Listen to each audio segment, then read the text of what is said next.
because I don't like to waste your time. So the two materials that will come on in 2 minutes at 6 p.m., I did not want you to look at them before class, because there'll be time between now and next class. I would like for you to look at them, in a very rough way before next class. So my discussion, my class tonight will be based on the two materials that are going to activate in your Blackboard in 2 minutes at 6 p.m. Okay, so I'm going to bring them up now, and then at 6 o'clock I'll allow you a minute or two to go download them or do whatever you need and look at them. But I will share them on the screen and just point out a few things. So I will let you read them over the weekend as much as you can, and then next Tuesday I'll begin to do some calculations and stuff. Okay. So tonight I will just continue introduction to the class. But does anybody have a question from last class about what the things I said? Last class, what did I say? I reviewed the syllabus. We got introduced. And I think, yes, I showed you the textbook. I think that you can get the textbook online, either free or you pay a little bit. And somebody was sharing the textbook or sharing the link to the textbook last class. So even if you have the older edition, that's also okay. But I think the 2013 version, the one I showed you last time, is widely available. And so let's use that. As if you have looked at the textbook, you will see that it's a little bit dense. Dense meaning it doesn't talk too much about many things. That's okay. That's where I come in, okay? But many of the things it talks about, you will be able to handle. I'm going to ask you to up your game a little bit in terms of reading the textbook after my classes, okay? Because after class, many of those topics will be much easier for you to follow. All right. After last class, like I promised, maybe not exactly the time I promised, I think like 1 hour after, I put some links on Blackboard to some YouTube videos. Did anybody look at them? Did you get access? Did you have trouble accessing them? Did anybody look at them? Yeah, they worked. Yeah. Okay, they worked. Okay, good. So from time to time, if I find something interesting, I'll post it on Blackboard. So from, once every day or once every 2 days, please keep checking your Blackboard account. And if I have something urgent I want you to look at immediately or immediately after, I'll post, then I'll send you email announcement, okay? So that's the way I'll work. Earlier today, I met with the graduate TA for this class. And so she and I are talking. And before next class, I will give you her detail. I'm going to have to put her name on Blackboard first and give her access to everything that you guys have access to. And then maybe after next week, so I'll begin to teach some things next Tuesday. And maybe after next week, I can ask her to give me her time that she might be able to hold some office hours from time to time, maybe once a week for now, and then maybe more as we go on, okay? So does anybody have any questions at all? It's 6:02 now, so if you go to Blackboard, you should see 2 documents I posted. One of them is they're called Stylized Facts 1 and Stylized Fact 2. So please just check to tell me, somebody tell me if you've gotten access to them. Yes, yes. Okay, awesome, okay, exactly, thank you so much. All right, so what are we going to do tonight? Again, another piece of information I did not give you on Tuesday is this. This class is called synchronous. Okay, what does that mean, synchronous? It means at 5:50, between 5:50 and 7:05, I'm supposed to sit here and teach. It's kind of live virtual session. Okay, and all of you signed up knowing all of that. So, and we're supposed to be meeting every Tuesday, 5:50 to 7:05, every Thursday, 5:50 to 7:05. But what I'm going to do is, after the first couple of weeks, then maybe I will add some asynchronous aspect. What does it mean, asynchronous? That means maybe on Tuesday, 5:50 to 7:05, I'll come here, I'll teach. But then on Thursday of the same week, I will not come here live. These douchebags start Before to use class, once it I will starts post backfiring something with for all you to read or derive or work out or do something. Something meaty, concrete during the class time. So I will not be here virtually live, okay? So I will mix it up so that I won't bore you. And there are some things I will need you to read on your own and walk through on your own. I will not come here, project it, and do it for you, okay? So I will, after maybe the first 2 weeks, I'll begin to mix it up. Some Tuesdays I'll teach, but not Thursdays. Some Thursdays I'll teach, but not Tuesdays.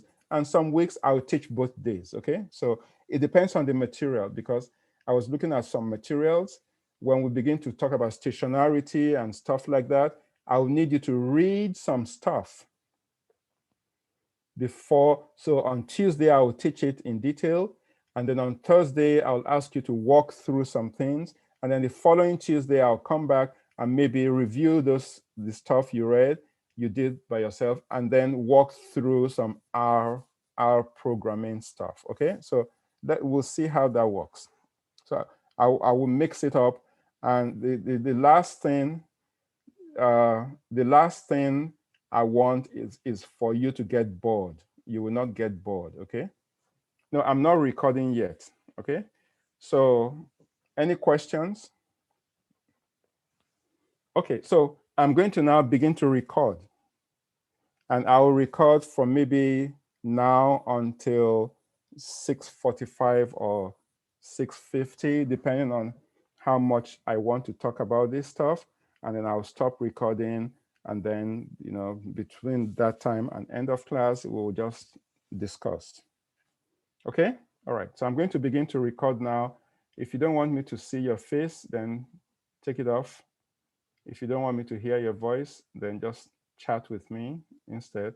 But I promise you guys, I won't make money from your name, from your faces and your voices. And even if I do make money, I'll give you 10% of every money. No, of course not. You might not even know. Okay, so I'm going to begin to record, guys. This meeting is being recorded. All right. Hi, everyone. Good to see everyone. So tonight, I want to, again, as part of the introduction I began on Tuesday, I want to continue the introduction today. All right.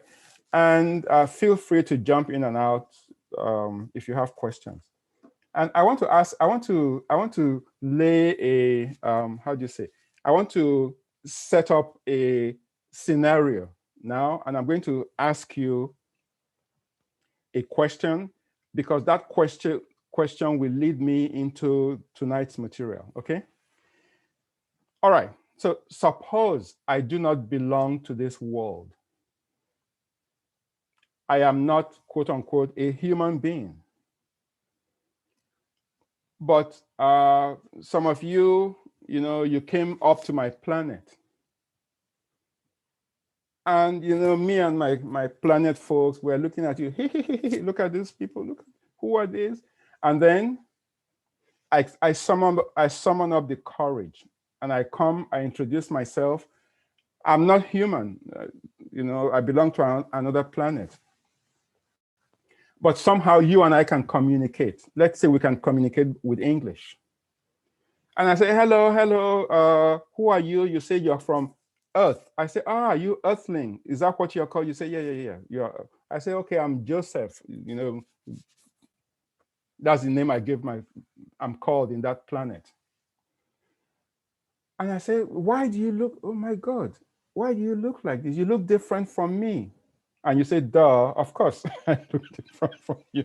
You are from Earth, and I'm from planet whatever. And I ask you, by the way, what do you call yourselves? You say we are humans. We call ourselves human beings. I say, huh? I say, wow. I am really fascinated by your appearance, the way you look. Can you tell me this? If I go back with you to your Earth, wherever you come from, are you telling me I'll see many people like you, human beings? And you say, yeah. You all look like this. I think you will say, well, many of us look like this. Some of us don't look like this, blah, blah, blah, blah, blah. I say, okay, all right. Can you tell me, you earthling human being, can you tell me what is common? I know you have just told me that earthlings, human beings, look, pretty much the same, but some look different and so on. Can you tell me, for all the humans on Earth, can you tell me what's common among them? Okay, so what is common among humans? What would you say? Well, I'm sure some of you will say, all human beings have these two things, appendages. I say, what are those called? You say they are called arms. Well, some have only one because of blah, blah, blah, accident or birth defect, but in general, all human beings have two arms. I say, really? You say, yes. And I say, oh, and then somebody says, yes, oxygen. Yes, but oxygen is not you. I'm asking about your body structure. I mean, you guys, you crack me up. All right. So you say, so you tell me, well, most human beings is common. They have two arms. They have two legs. I said, really? It's common? You say, yes. There are a few exceptions here and there, but that is common. What else is common among most people? Well, then you tell me stuff. Okay? Those things we call stylized facts. So stylized facts are things that have been observed that are common among certain groups of individuals or items. So if you look at the document that all of you just picked up from Blackboard, you'll see the title is Stylized, S-T-Y-L-I-Z-E-D, Stylized Facts. So tonight I want to discuss, not all, but I just want to discuss a few as a way of introduction. Why do we call this class financial econometrics? Why didn't we just call it econometrics or Joseph Onoche's econometrics or Alex econometrics? Because this is econometrics, but it's focused on, we're going to be focusing on financial variables.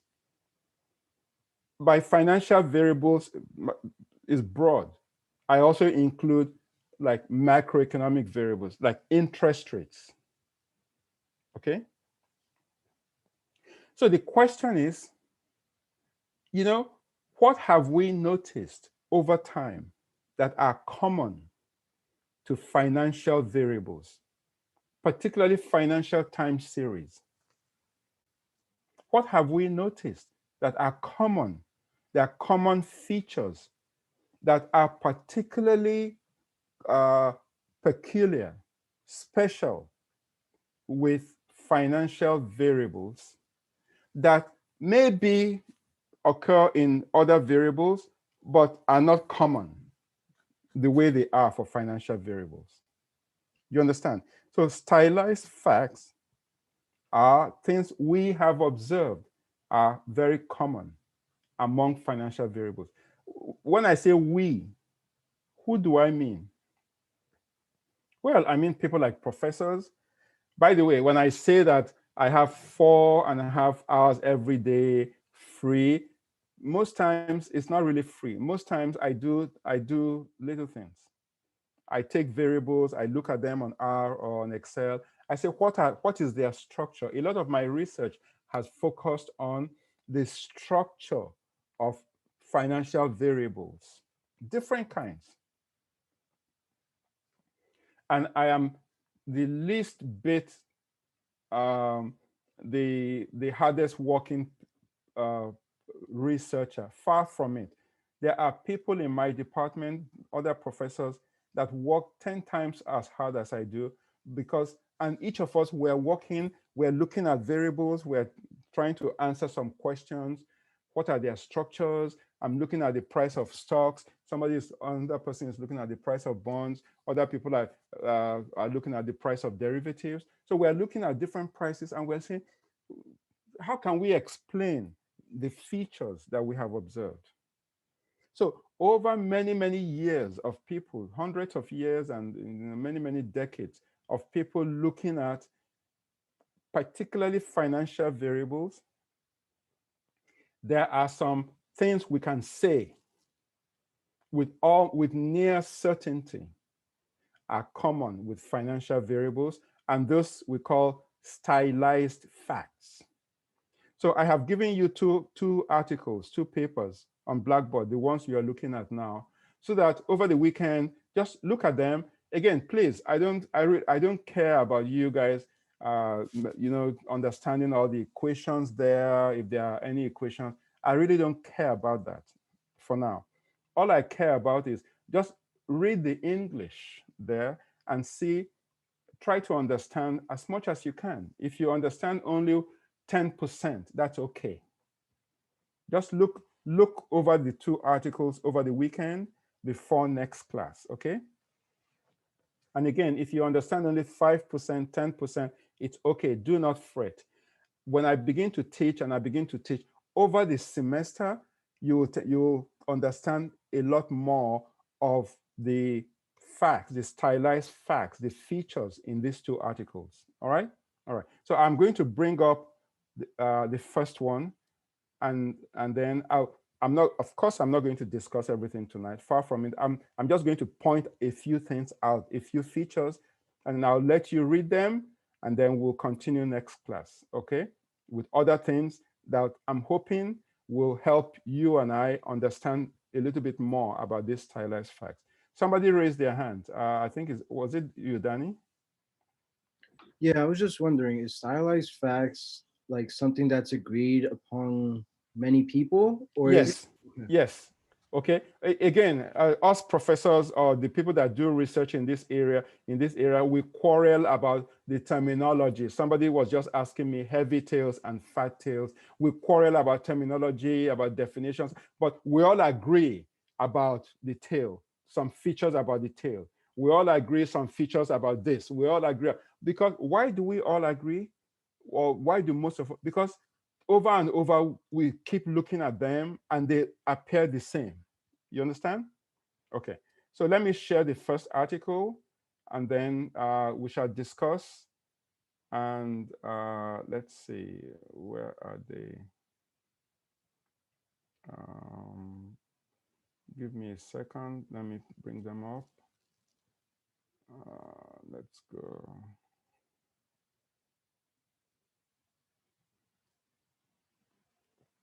Okay, so the stylized facts.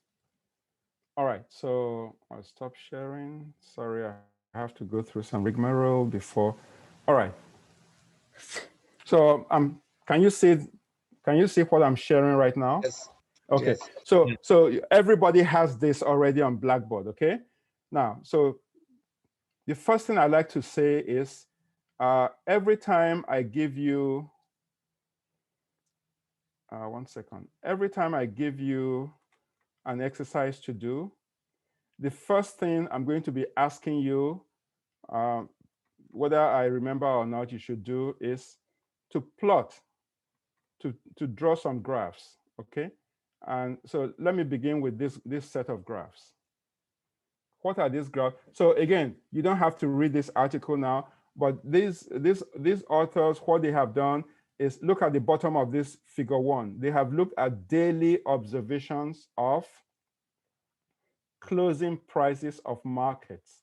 So they have looked at Dow Jones Industrial Average, NASDAQ, Bombay Stock Exchange, FTSE, Financial Times, and so on. They have looked at many indexes that represent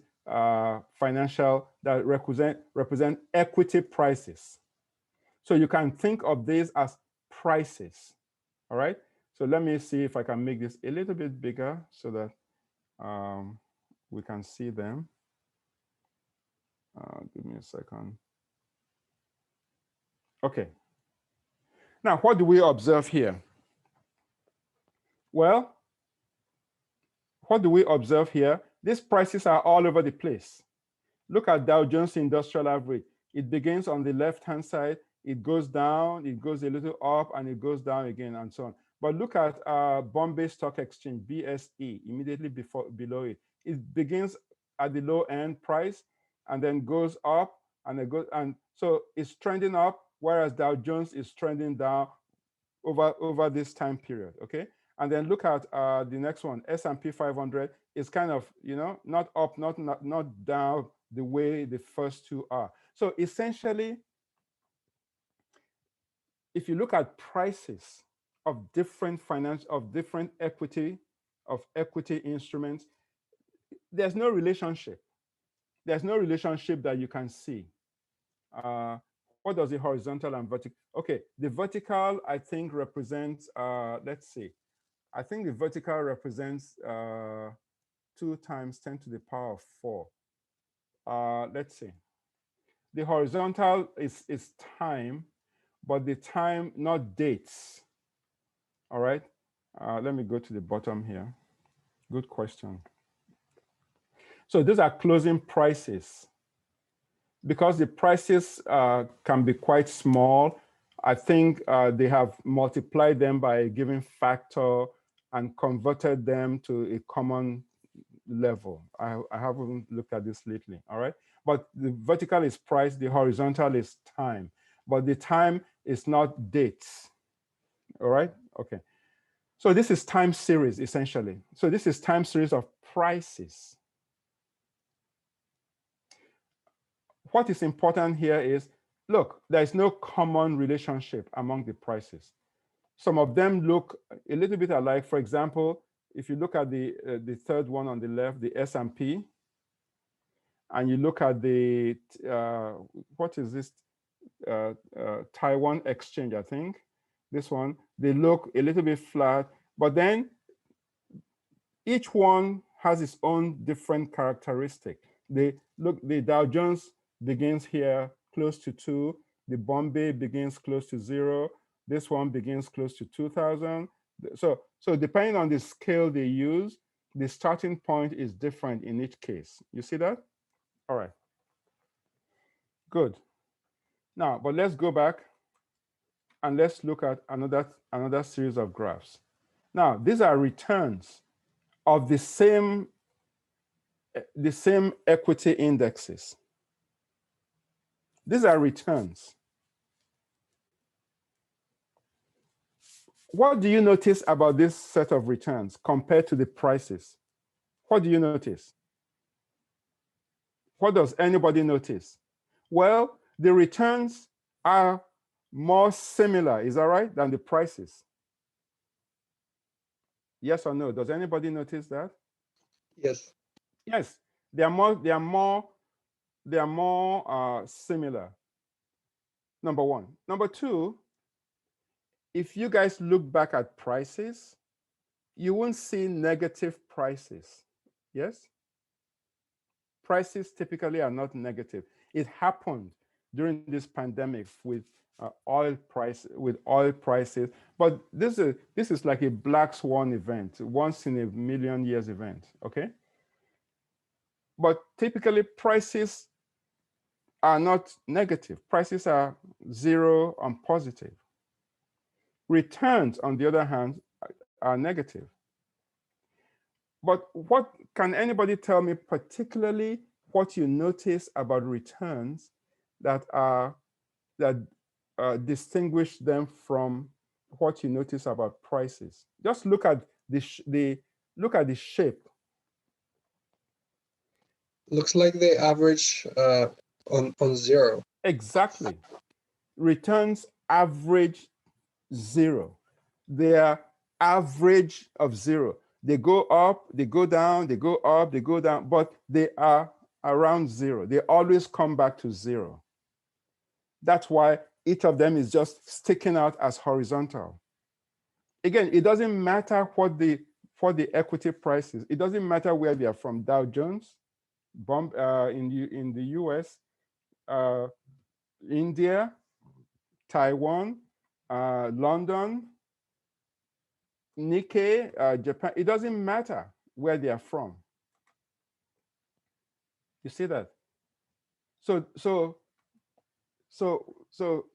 stylized facts, financial asset prices, the returns average zero. Now, if I had enough hair, I'll be scratching my hair now. What does it really mean that returns average zero?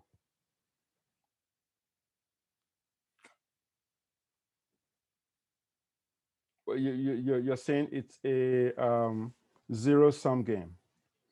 Yeah, zero. So again, I am not making any conclusions now. I'm just posing the questions to you all for now, okay? So you won't get any answers from me tonight, but I'm just posing questions.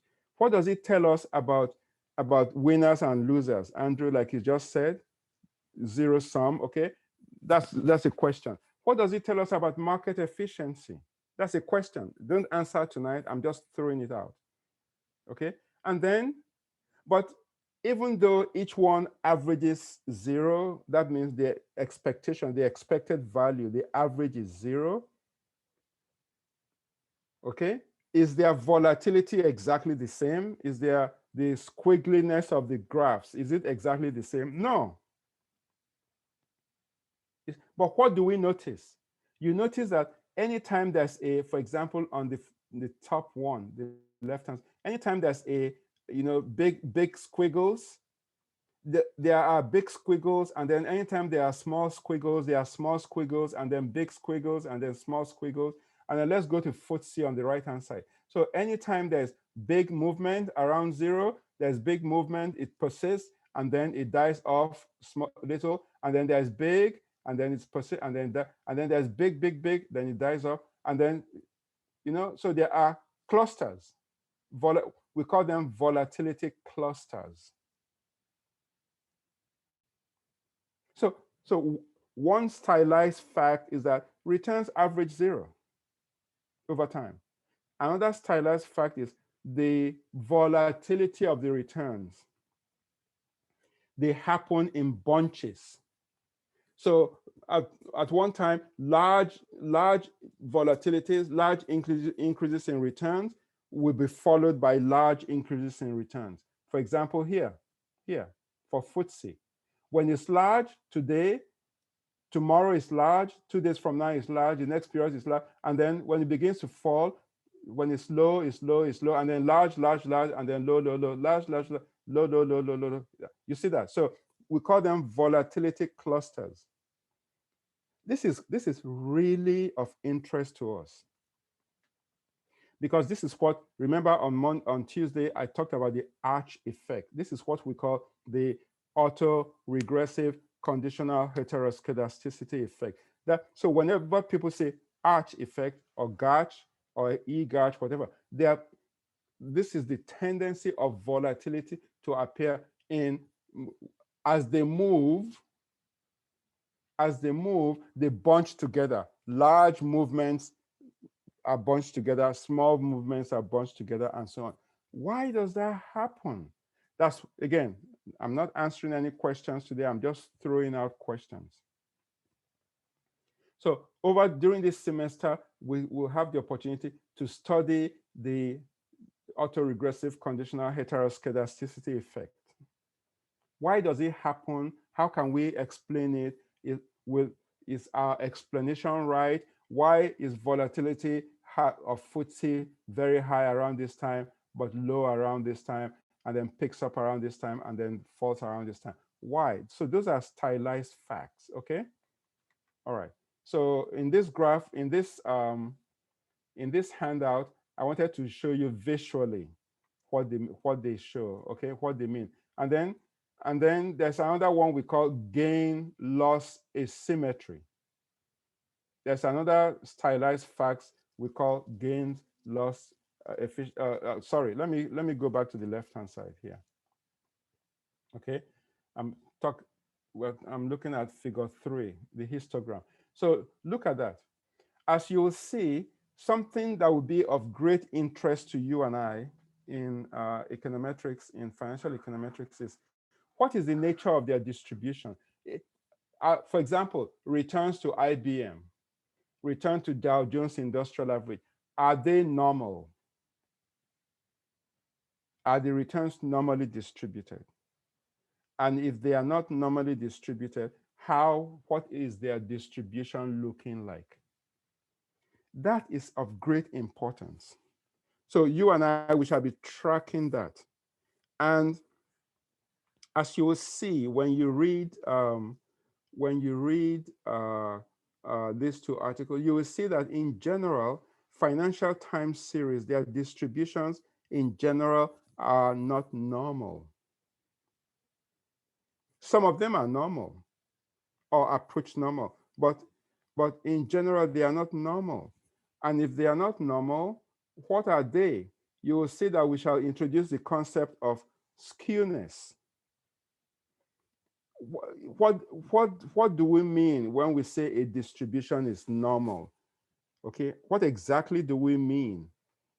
I will define that for all of you next Tuesday, because next Tuesday I'll begin to talk about the nature of distributions.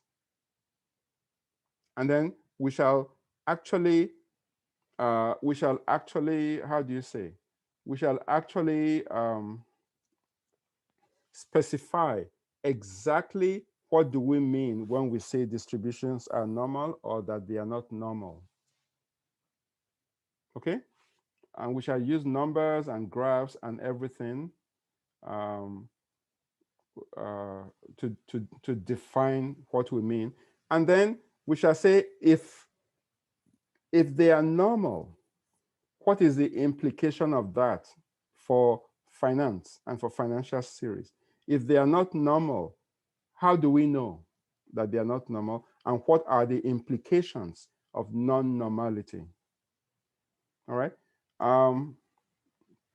One of the things you will see is that when distributions are not normal, when distributions are normal, that means there is symmetry. Okay, the shape is symmetrical. And if they are not normal, then they will be skewed in one way or the other. And if they are skewed, we say that then the returns are asymmetric. They are not symmetric. What do I mean by symmetry? I don't have a mirror here, but if you have a mirror and you look at your face in the mirror, the other side of the mirror, you'll see exactly, I mean, hoping you are not using a screwed up mirror. Okay.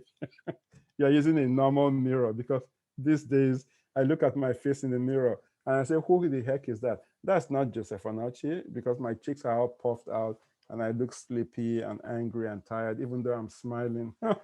So assuming you're looking at a regular mirror, okay? And you look at the mirror and the mirror is kosher, it's just nice and everything okay. On the other side of you is your face exactly staring back at you. Okay, so we call it perfect symmetry. But if returns are not normal, then they are skewed one way or the other. Okay. Now, when we find skewness, and we shall measure skewness next week and so on. When we find skewness for financial variable, what exact type of skewness do we notice? So this thing here we call gain-loss asymmetry. Asymmetry meaning it is not symmetrical, right? It's not a mirror image. So we notice that the gain and the loss returns that represent gains, and that's positive return, and the returns that represent loss, negative returns, when you are holding the instrument, for example, stock. If you short sell, then negative would be positive, return would be good, and so on. You know what I mean? But here I'm assuming a long position. If there's asymmetry, not symmetrical, if there's asymmetry between gains and loss, that means gains and losses don't occur with the same size. And what we have noticed, especially for financial variables, that's why we call it stylized facts, is that losses, big losses, tend to be bigger than gains. So financial variables are such that drawdowns, we call them drawdowns, losses are larger than gains. So that means the distribution is tilted one way than the other way, okay? So we shall see all of that next Tuesday. And then the idea of fat tails, that's what we call kurtosis, as you'll see next Tuesday. What is the implication of fat tails? What exactly do we mean by the tail of the distribution is fat? We shall put numbers to them next week. Not really. Bigger outliers. Yeah, but outliers with a certain definition. I will not get into it today. I know we're all curious, but I'm just pointing out to you what we shall study, okay? So please look over this before next class. So next class, we shall say, what do we expect the tails of the distribution to be when the distribution is normal? And if it's not normal, what do we expect it to be? Will it be bigger or smaller? So we're going to talk about all of this next Tuesday, okay? All right, now, there are other things in this handout, but let me move on. Let me move on to the next handout, okay? Let me move on to the next handout. But I'm giving you these two handouts because two of them discuss principally the same thing, but the one I'm going to show you next is actually the more popular one in econometrics. Let's see. This one. Okay, this one, the one I showed you first came after this one. And if you look at the reference section of the first one I discussed, it references this article. This is the one that most people quote, okay? All right, and this is quite important because it is very nicely summarized. So let me just go there and talk for a few minutes about, just point out a few things about this for you. Okay, so on page 2 of this article, it asks what is a stylized fact, okay? So please read that.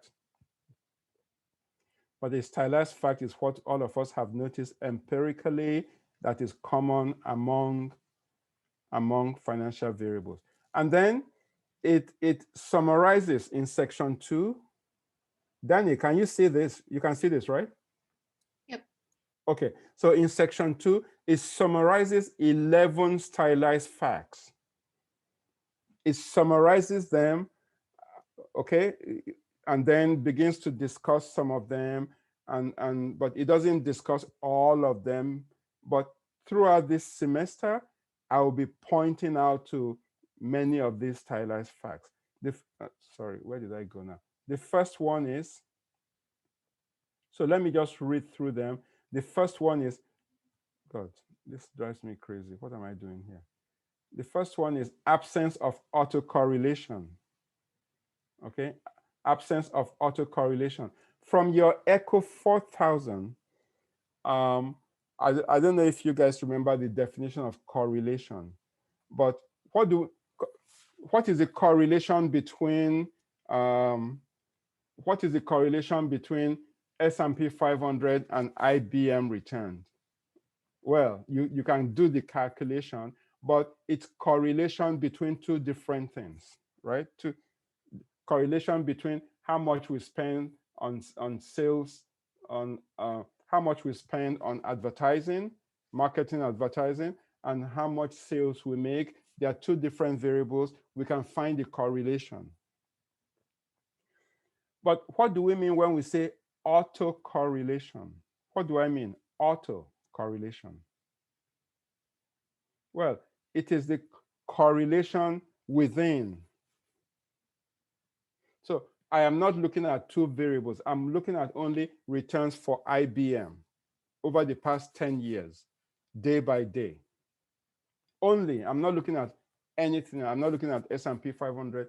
I'm not looking at return to GM. I'm looking only return to IBM over 10 years, day by day. So I have a long line of numbers. What is autocorrelation? Okay. Autocorrelation meaning,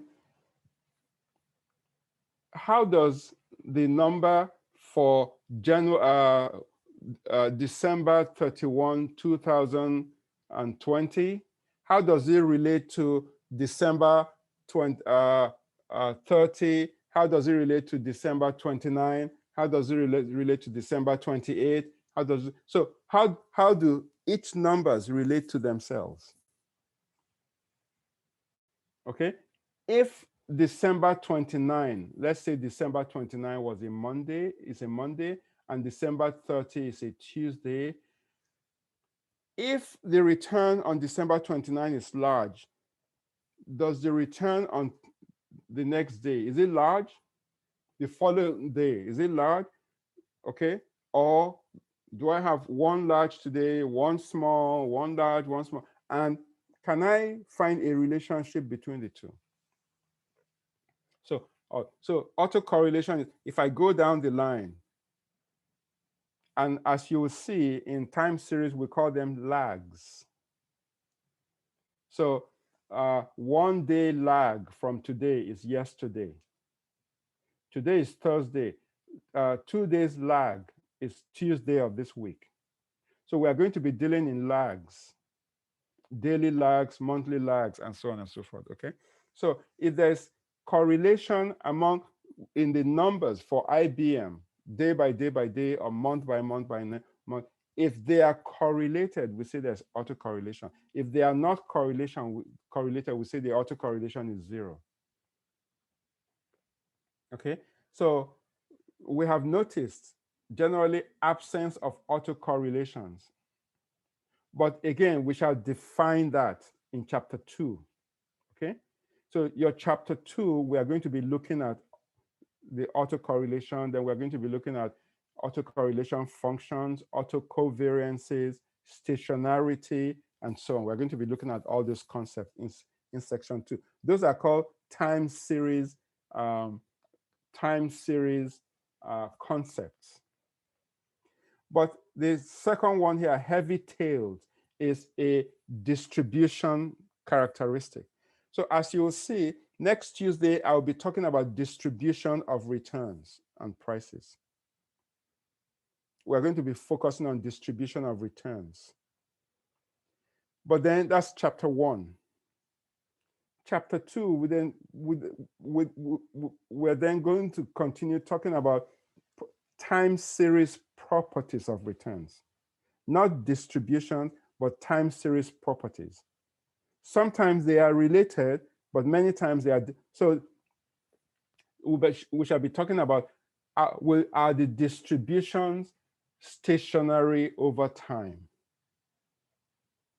That is, when we look at the distribution at this time, and we look at the distribution at this time, and we look at this distribution at this time, if this first 10 years is normal, but the next 10 years is not normal, and the next 10 years is not normal, but the non-normality is different, those are time series properties.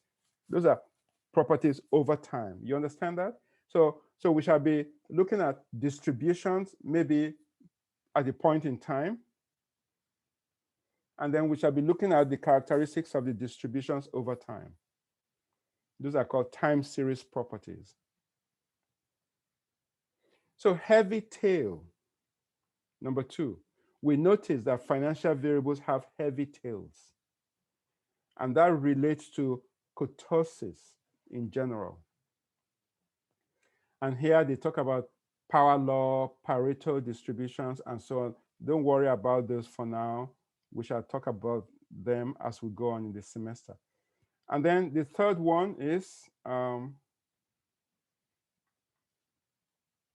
I like this one, this article, because it has listed point by point all 11 of them in one place. So we can begin by looking at them.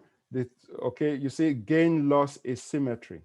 We already discussed that from before. Somebody has a question.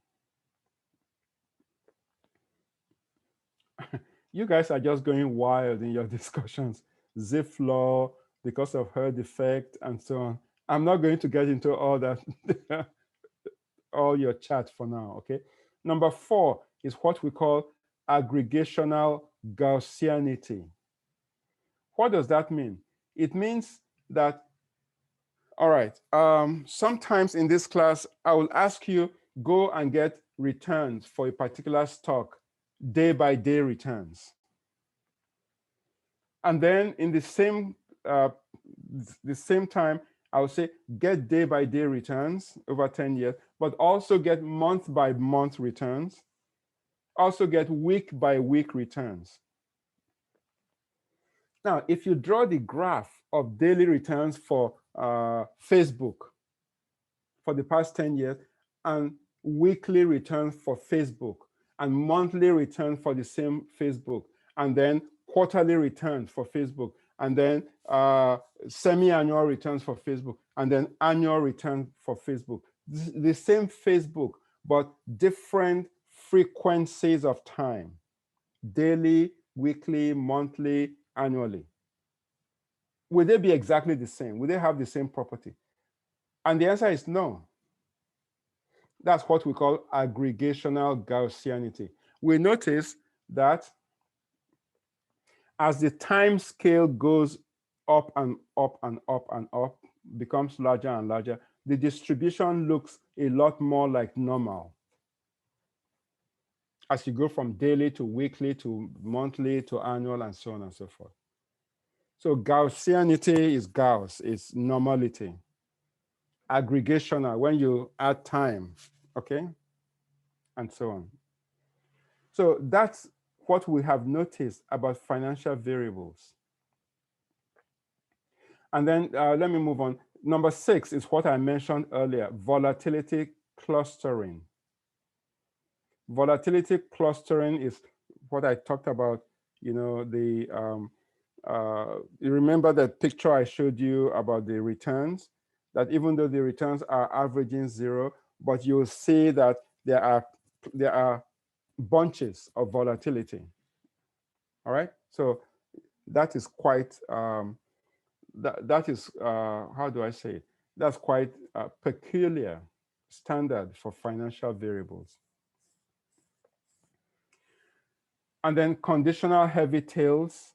Remember the meaning again. Sometime beginning next week, I'll define for you the difference between unconditional and conditional distributions. Remember, what is the full meaning of ARCH? A-R-C-H. Autoregressive conditional heteroscedasticity. That is different from, so conditional variance is different from unconditional variance. I will explain all of that this semester as we go on. But item number 7, conditional heavy tail, conditional heteroscedasticity, conditional stuff. That's when we bring in arch and gotch. Okay, and heavy tail in this case is kurtosis. Whenever we say heavy tail, it means we're referring somehow to kurtosis. All right. So, but in the conditional conditional point of view, I'll explain the difference beginning next week. And then slow decay of autocorrelation in absolute terms. This is quite this is quite deep, and I will explain as we go on. In chapter 2, I will ask you guys to go get returns. Okay, some returns will be negative, some returns will be positive. Okay, and then we calculate the variances. They'll be positive. But instead of calculating the variances, because you know when you calculate the variance, you are squaring. You are squaring. So you are removing the negatives, and then you're making them all positive. But instead of squaring, you can also take absolute values. And then when you plot the graph of the average returns of absolute returns, and then you plot the absolute, what do they look like? And you compare the average absolute to the absolute over time to the squared variance. How are they different? We're going to see all of that in chapter 2. But in chapter 2, we shall introduce what we call autocovariance function, and more popularly ACF, autocorrelation functions, and PACF, partial autocorrelation functions. And they are like graphs. They're functions, they're graphs, they're equations. When we plot the correlation functions, how do they look? For example, as you will see, if I have IBM's return day by day, and I begin by looking at not just day by day return, but the previous day's return, lag 1. So I look at lag 1 with, so I have 10 years of daily returns for IBM. Then I go next to it, I change those returns to their previous returns, lag 1. Then I lag them 2, then I lag 3, then 4 and 5. And I draw each column, okay? The same IBM returns, but contemporaneous, that is time t, and then lags, lag 1, lag 2, lag 3. What do they look like? And when I calculate the relationship between the time t and time t minus 1 columns, what do they look like? And I draw them, I calculate and I draw them on the graph. What do they look like? Because those autocorrelation functions, they tell us a big story about what is happening to what has been happening to IBM returns over time. So you are probably going to get tired of ACF and PACF functions in chapter 2 because they are really important and they give us a lot of messages, okay? And then number 9, so the autocorrelation functions, if they decay quickly, so if I begin from December 31, 2020, and I lag the returns one day for 10 years, then I come back, I lag them 2 days, 2 days, 2 days, and I lag them 3 days, 3 days, 3 days. And for each lag, I calculate the correlation between t and t minus 1, the correlation between t and t minus 2, the correlation between t and t minus 3, and so on and so forth. And I plot the correlations over the lags. What is how does the graph look? Sometimes you will see the graph, the lags, the correlation just die off as the lags are increasing. But sometimes as the lags are increasing, the correlations, they persist, they die off, but very slowly, they decay very, very slowly in a kind of, you know, how do you say, maybe not exponential decay to asymptotic. It tells us everything we want to know about the structure of IBM's return. Okay? And then number 9, leverage effect. Most measures of volatility of an asset are negatively correlated with the returns of that asset. How do you say? Okay. Let me ask you a question, okay? I have noticed this because I'm a professor, and many times I have very little to do, and I drive around my township. You know what drives me crazy? Again, let's not think about the past year of pandemic, because that's an aberration. But some time ago, before this past 1 year, you will hear that crude oil prices have increased by 10%. So if crude oil price increases by, that is crude oil, not refined, crude oil price has increased by 10%. And then I go buy gasoline for my car. Of course, the gasoline increases. And then I want to go to New York. How much I pay for the bus or for the train goes up. Let's say every time the crude oil price goes up by 10%, gasoline into my car goes up by 5%. And my bus fare, how much I pay for bus, goes up by 5%. But then it drives me crazy, because I notice that whenever the same crude oil price falls by 10%, guess what happens? Gasoline prices don't fall by 5%. And my bus fare does not fall by 5%, by the same amount. Okay, that's leverage. The impact of price going up is different from the impact of the same magnitude but downward. We notice that in financial variables, in financial time series. Why does that happen? We shall try to track that impact. All right, and so on and so forth. So these 11 items are what we call stylized facts about financial time series. We have noticed that those are characteristics of financial time series, and each characteristic has an implication. For example,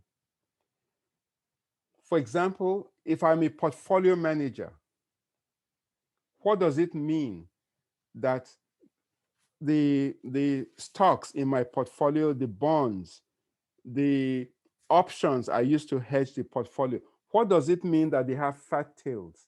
Some of them have fat tails. There's leverage effect. There's conditional heteroscedasticity. There's volatility clustering. What does it matter? What is the implication of all these 11 items for me and you as portfolio managers managing real money? Okay, what does it imply for me as a portfolio manager? What does it imply for me as a risk manager? If we have time in this class, there's a very popular measure of risk called value at risk. Value at risk depends on volatility. If volatility is homoscedastic, the measurement of risk is one way. But if volatility is heteroscedastic, and the nature of heteroscedasticity is gauge, I mean, it matters for how I measure that risk. Because it's like measuring, suppose I measure for my portfolio, if all the stocks and bonds there, the volatility is homoscedastic, no change. There may be I measure risk and I say my risk, quantity of my risk is 10. Then I hedge based on 10. But suppose I made a mistake that volatility is really not homoscedastic, but volatility is E-gauge, exponential gauge, or asymmetric power gauge. In other words, it's not constant, but the way it moves is this particular way. In which case, if I actually got it right, my risk should be not 10, my risk should be 45. So I made a mistake. I'm hedging 10, but I should be hedging 45. Do you understand what I mean, right? Okay, so these stylized facts, they have humongous implications for asset prices, for investments, for risk management, and so on and so forth. That's why they are important, okay?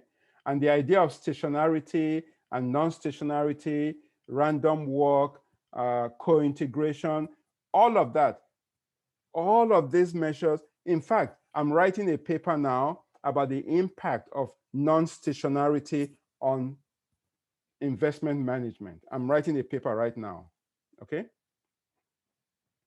And I'm using specific examples. So everything that's why I said, if you really understand this material very well, you can work with portfolio managers, you can work with hedge funds, you can work with private equity, you are very analytical. Not just knowing how to do the calculations, not just knowing how to plot the graphs or use R and do but be able to interpret them. What do the numbers mean? And what is the implication of those numbers for asset management, for corporate finance, for corporate risk management, for portfolio management, for risk managers, and so on and so forth, okay? All right, so I just wanted to give you a little bit of taste. I'm going to stop recording now. The recording has stopped. And then I am going to ask if there are any questions. By the way, is anybody out there really listening to me? I was just having fun.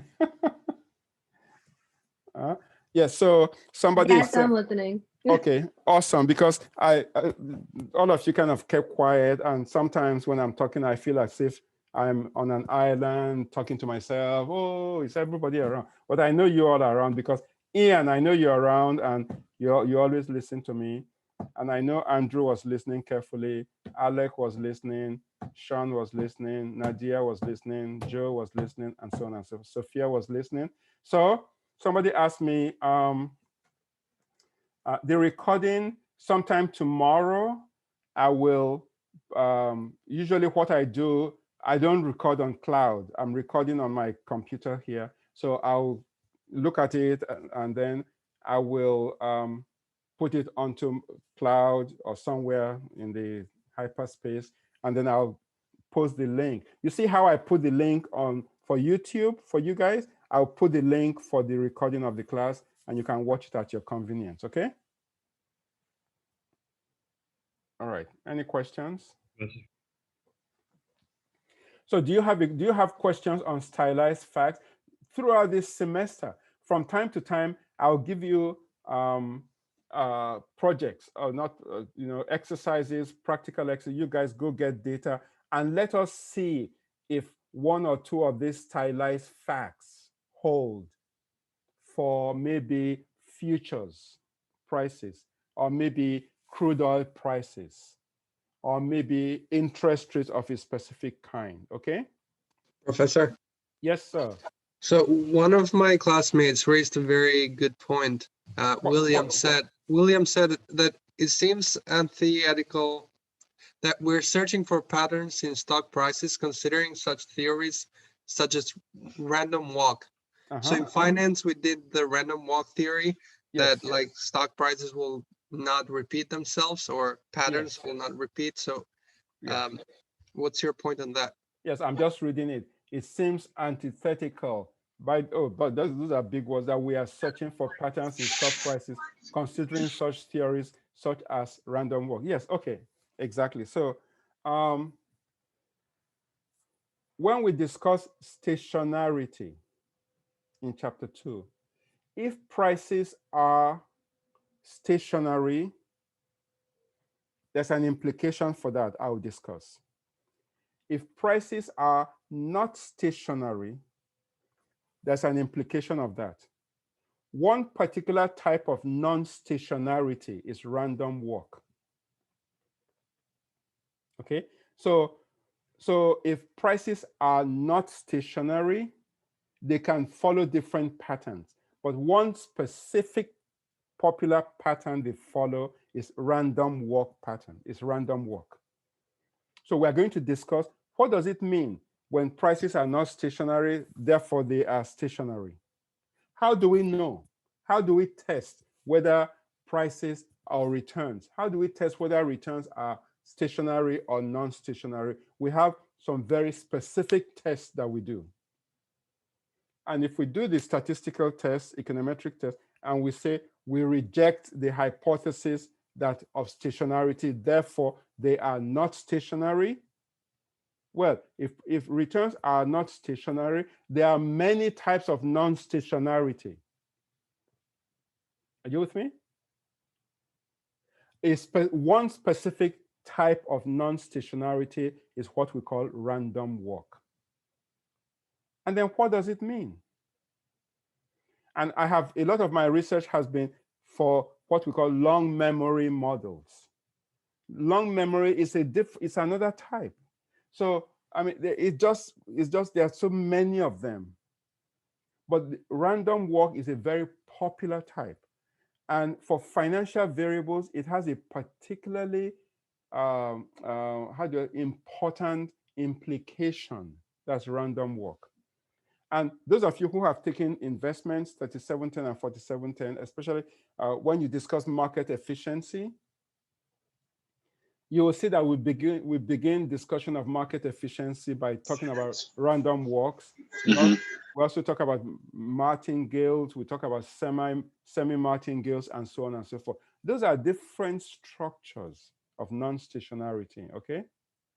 So I'm going to carefully talk about these things in this class, but not from the investment aspect, but from the quantitative, econometric, or statistical aspect. And then we're going to link the two, all right? But these are very important. In chapter 2, we're going to spend a lot of time on non-stationarity. And then if they differ from non-stationary, then what specific type of non-stationarity? And then if time permits, I will talk about the concept called co-integration. So there are many things we have to talk about, okay? All right, guys? Hey, Professor, I have another quick question just to expand William, that was you that used the antithetical. My God, I have to look at my dictionary for that. I'm just a professor, okay? I don't know what you're talking about. And by the way, all of you in this class, please don't use big words for me as a professor. Don't treat me like a professor. Treat me like somebody who is much less educated than you, okay, when you communicate with me. Okay, William, go ahead. My question, something I was just wondering, with stylized facts, considering that we analyze past financial information, yes, does this help us to determine future? Okay, so when, again, remember from your statistics, everybody just give me 1 minute and then the class is over. The class is really over now, 7:05. So you can leave. But if you give me 1 minute, I will answer William's question. So in statistics, when we do estimation, we go to we collect data, then we say, let's run a regression, right? And we say, what is, for example, the OLS equation, right? Does y equals 3 plus 4.5x, or does y equals 2.32x? So when you do regression of the past, you are trying to fit a particular straight line through those points. Is that right? And then when you fit the best straight line, blue, best linear, unbiased, estimated straight line, then you say, okay, this line is the best, is the most kosher line. Then let us see if we can use it to predict in the future, right?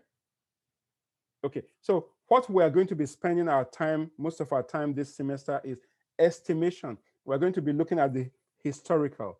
And then when we have what we think is the perfect equation, William, then we're going to say, okay, let us see if we can use it to predict. Yes? But in finance, what should we really be doing? We should be looking forward, prediction, correct? Yeah. Because whenever you spend money today buying IBM shares, what are you really doing? You spend $10,000 today buying IBM shares, and all of you, are you looking at me? Okay, please look at me. If you understand what I'm doing, so I spend money today, and what else do I do?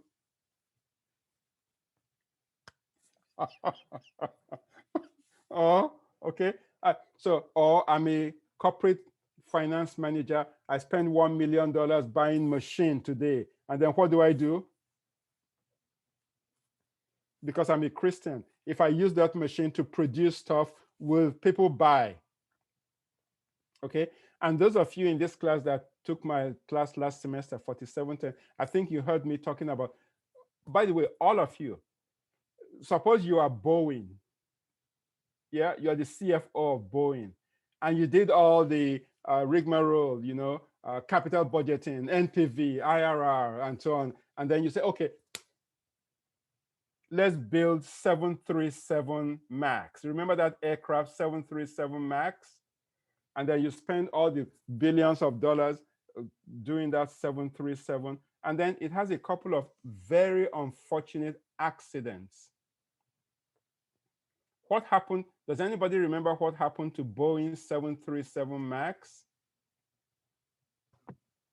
Yeah, they two of them crashed. Yes, they crashed, and the whole thing all over the world was grounded for 2 years, right?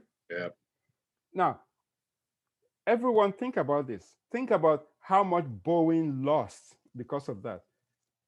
But when Boeing was doing the NPV, did they foresee that loss? No. So that's the thing about finance. You spend a lot of money now. You do all the best you can as looking at past data, and then you spend money. And if you are Christian, you do this for the future, because you never know. I don't care who you are. You don't know what's going to happen in the future. So William, we shall spend a lot of time estimating, finding the correct model. And then when we think we have found the correct model, then we shall pray and use it to predict, and then see how well we have done in the future. Okay, everybody go, go, go, go, go, go, go, go. I don't want to keep you further. I'll see you next Tuesday. Okay, everybody? Thank you, Professor. All right, we shall begin to do calculations on distributions next Tuesday. Everybody have a safe weekend, okay? Bye, Nadia. Bye-bye. Bye. Okay.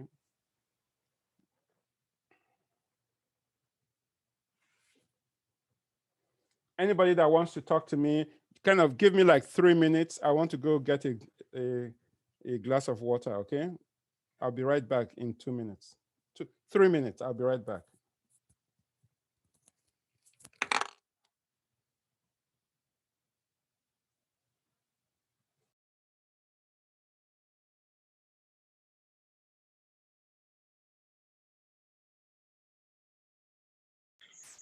Hey, what are you guys doing to prepare for the next class? Just want to get some ideas. Well, I was definitely going to read those 2 articles he put up, and anything I don't know, I'll probably just use the textbook, like the glossary section, and then go to the section that the word is found and see just examples of how to use it. That's sort of how I was going to go about it, and read chapter 1. Yeah. Are you guys good at OR? I bought this package and I don't know if it's good.